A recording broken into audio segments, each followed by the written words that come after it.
தலைவர் ரஜினி சார் அவர்களே, உங்கள் மீது எங்களுக்கு எந்த வெறுப்பும் கிடையாது, உங்கள் மீது எங்களுக்கு அன்பு மட்டும்தான் இருக்கிறது. இதை நான் உறுதியாக பதிவிடுகிறேன். நான் ஒரு சாமானியன், அதிகாரம் என்கிட்ட இல்ல, பணபலம் இல்ல.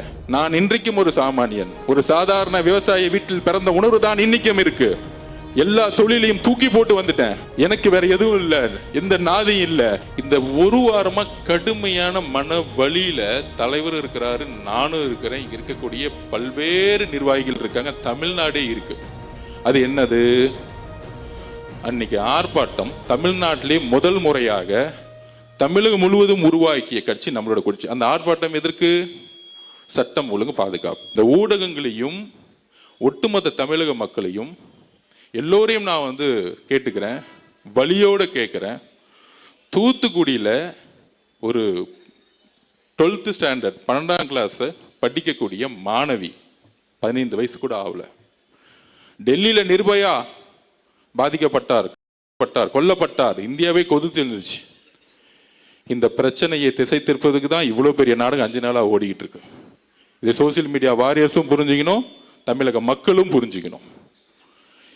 இந்த அவதூறான பிரச்சாரம் எனக்கு எதிராக ஏன் உருவாக்கப்பட்டது அப்படின்னா, இந்த தூத்துக்குடியோடைய மரணம் கொடூரமானது.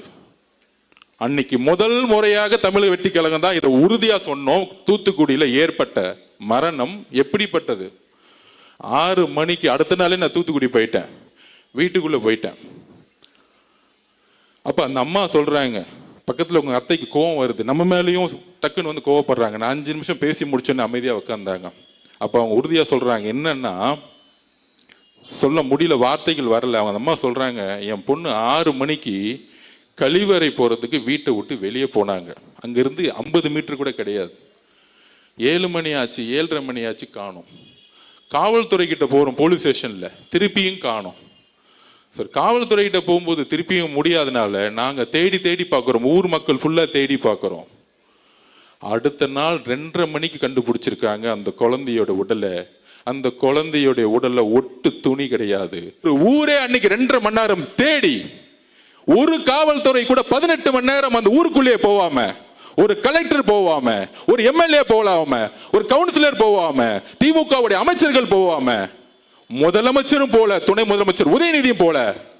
ஆனால் அன்னைக்கு நான் பேசிய ஒரு வார்த்தையை எடுத்துக்கிட்டு இந்த ஒரு வாரம் ஆதவர்ஜினாவை திட்டக்கூடிய இந்த திமுகவும் திமுகவுடைய ஊடகங்களும் மிகப்பெரிய அவமானப்படுத்தக்கூடியவர்கள்.